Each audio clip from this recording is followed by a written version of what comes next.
Hi everyone. Today, I'll be saying about building a data pipeline. Whenever we are consider building a data pipeline for our client or for our company, what are the factors we need to take into account, and what are the things I learned actually. I'll be sharing it in this video. So basically, whenever we have some requirement of building a data pipeline, so definitely there will be some source data, so we can just use some data processing framework to read the data and we can just turn into a data lake. But that's not how we should do it. Actually, we should actually take into consideration about various factors before building a data pipeline, or else we'll end up wasting so much time building the data lake if we don't have a holistic view on the complete plan. Okay, so let me talk you through what are the perspective that we need to look at before building a data lake. Okay, so there are four things that I will be talking about. One thing is about the perspective. Actually, once about the perspective, what I meant is, um whenever we are building a data pipeline, so who will be the user? Mostly the user might be the people who will be involved in the data pipeline are business users, and then we data engineers, and then the data scientists. Okay, so these are the three common peoples who will be actually using our pipelines. So from everyone's all these three people, three uh, key people who will be using a pipeline, so from their perspective we will be seeing what they will be needing. like uh, so we might have different stakeholders. Those are might be a business users. um they might be needing data at particular time, or they might be needing data in particular way. There are multiple things, right? So let's talk about the accessibility. So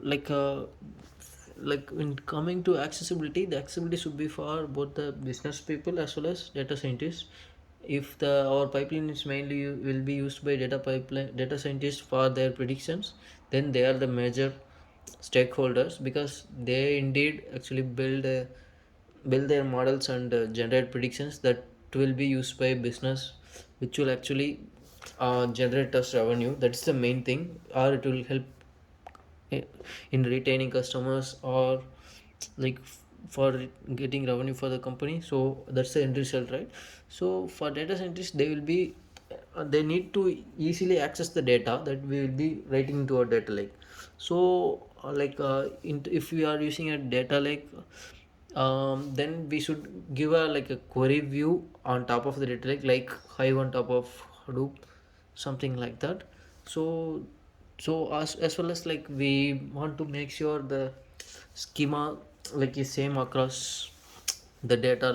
Every time whenever we are uh, just the data schema should be constant. Those are some things that data scientists will be expecting out of the data, because they can't keep on changing the model whenever we got schema changed in our data set, right? So those are some things that we need to take into account. Apart from that, coming to scalability, um we need to think whenever data scientist request for more data, or if our data amount of data coming in has increased drastically, then we should be scalable. Considering the cost should not increase. Okay, that is something we should, that's a major factor. So we should be thinking about scalability. So based on that, we need to choose our data components, if it is it's a serverless, or if it's a on-prem cluster, so those kind of stuffs. Coming to efficiency, efficiency is nothing but maybe at particular time of month or particular day time of a day, uh, the business users might be request needing the data insights directly from the data or through the model outputs. So the like data pipeline should be efficient in giving the uh, data. That means like loading the data should be available whenever the stakeholders are needing the data. So that, so efficiency is a must. And then like we should not just build the data pipeline and we should move on to next task, because once we build the data pipeline we should be like we should actually have a all time monitoring to add to it. Like it should be automatic, like whenever data fails or something wrong with the data or pipeline fails, we should get a alert message and alert the business people about their risk. Because when data is pipeline is not going well, the end users or business stakeholders, they can't do their job, then the whole flow will get impacted. Like that's a heavy loss to the company, right? So that's something we need to keep in mind.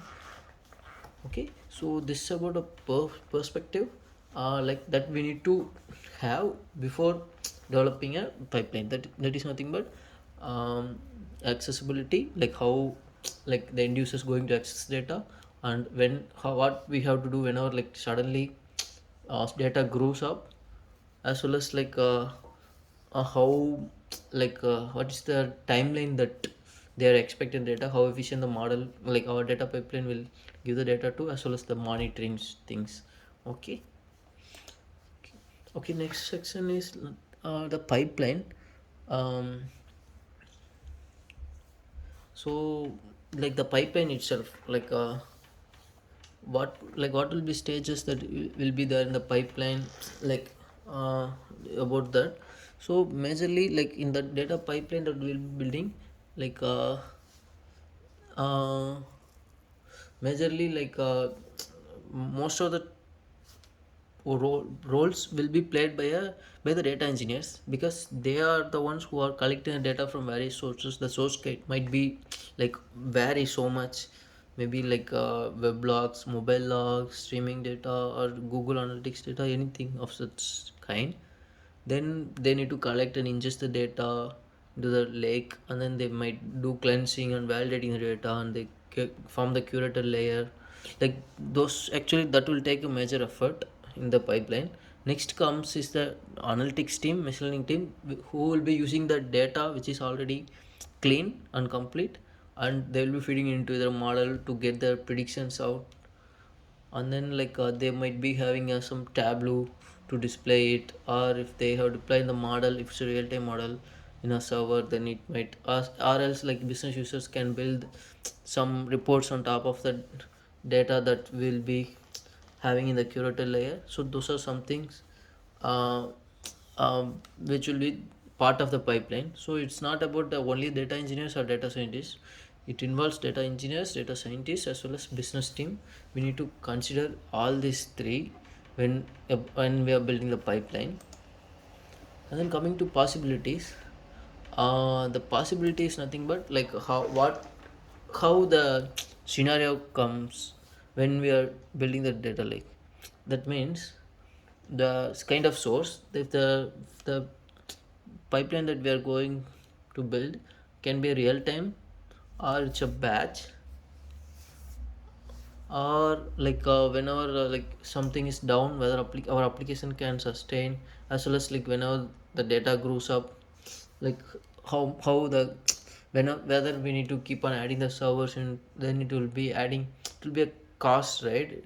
Because like it will be too much costly whenever if we keep on if we did not plan at first, and later on if we keep on adding the server into our on-premise data lake. So that's something. So going to this, mm, so when I say like cost changes, let's see the like some existing like architecture, some sample architecture. We'll be seeing like a on-premise architecture, as well as we can see some serverless services, platform as a service, software as a service. You can call it software as a service vendors like GCP, AWS, and we will be taking one of them and seeing how we can build the same pipeline using the AWS or any cloud vendors pipelines. So first, let's see how we'll be doing it with on-prem, like with open source tools. So, so as I said, the data source data here can be of any type: mobile app, mobile data, mobile apps, web app, mobile log, web log. These are like microservices or IoT data, Google Analytics, any kind of data.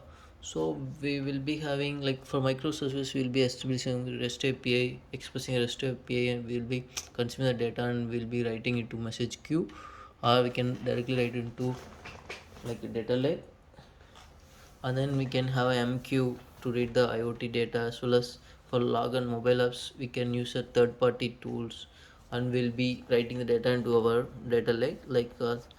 At first this is like not a clean data, this is a raw data. So actually it's always good to maintain a raw data for auditing purpose, or for debugging purposes. So at first so once the raw data is in the HDFS, like even we will be using message queues like Kafka. The Kafka is widely used one with high throughput, and almost like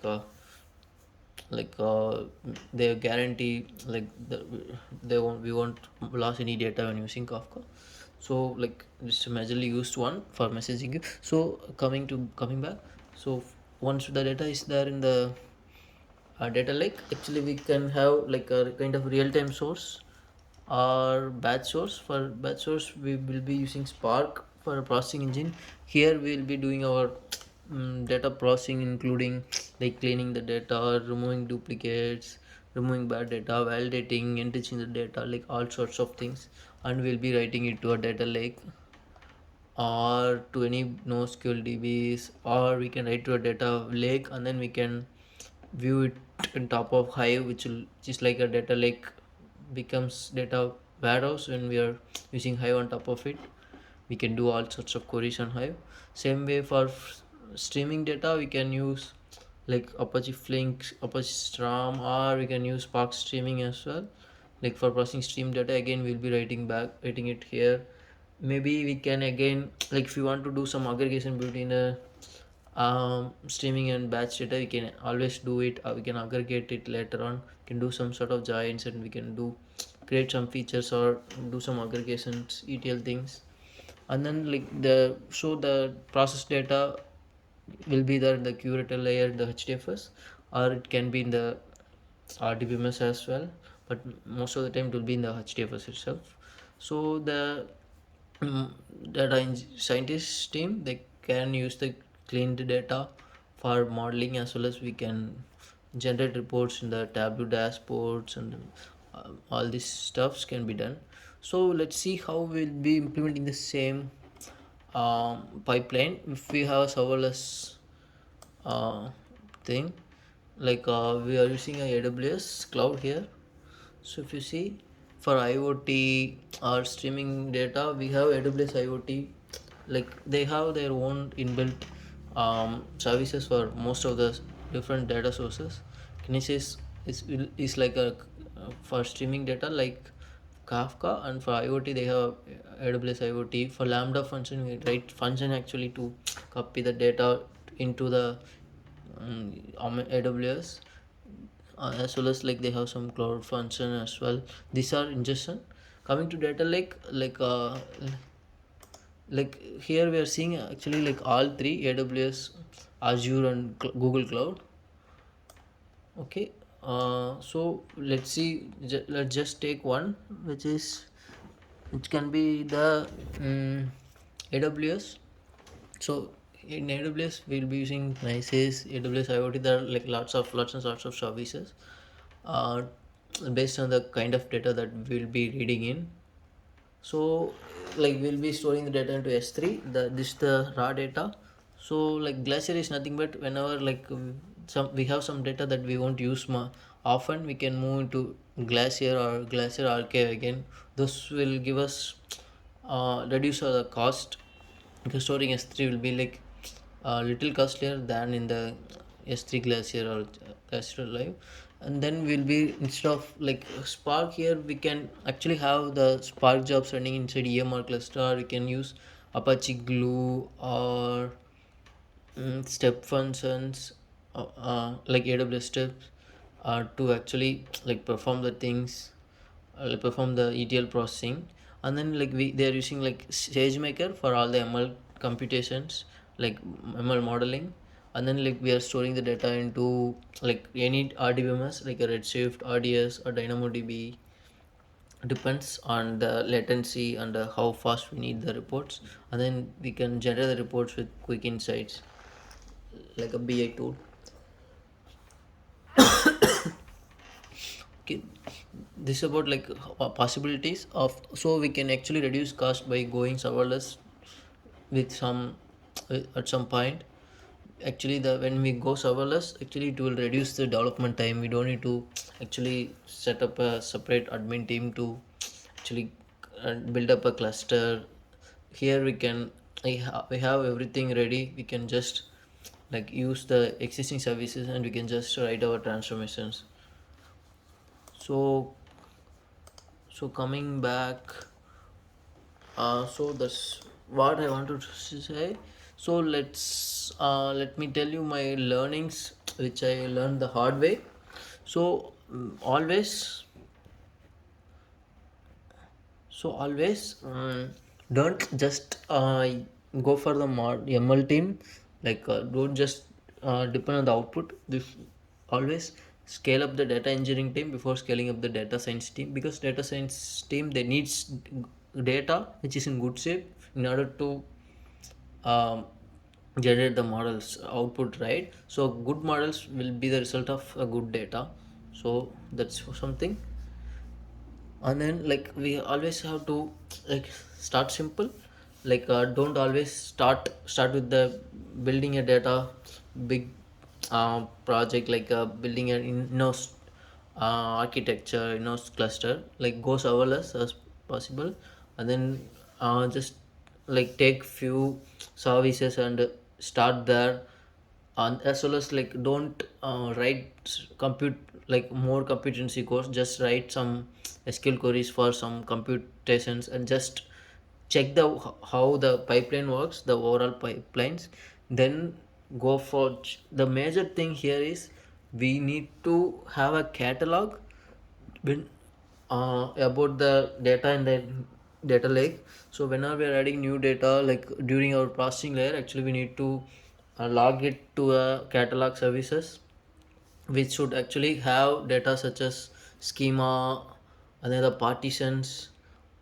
Like the it should have like technical metadata as well, business metadata. Technical metadata as in the schema, and then like kind of for each day, or what's the count, those sort of things can also be, as well as like the partitions levels, as well as the business metadata means the who's the owner of the data, like those data owner, all those things should be maintained, or else like during the uh, like long run we will uh, end up like forgetting like what sort of data are there in the data lake. So catalog services are must have. So AWS also provides AWS catalog services. For on-premise commerce cluster as well, we can actually build like choose our own catalog services, but that's must. And then like before starting the project, actually do the evaluation. Just consult with the stakeholders and get to know, like just make sure what will be the insights like after building the data pipelines, because what is the end result, what is the insight that will be going to generate out of this. Keep that in mind. Like then once you carefully evaluate that part, understand the requirement, then start planning for the pipeline. And as I said before, like don't go very deep, just go serverless, do simple things first, build a whole pipeline with little computation, and then go for catalog services. Then you can always um, build it on top of it once you have like over end-to-end pipeline setup. Yeah, that's all for today. Yeah.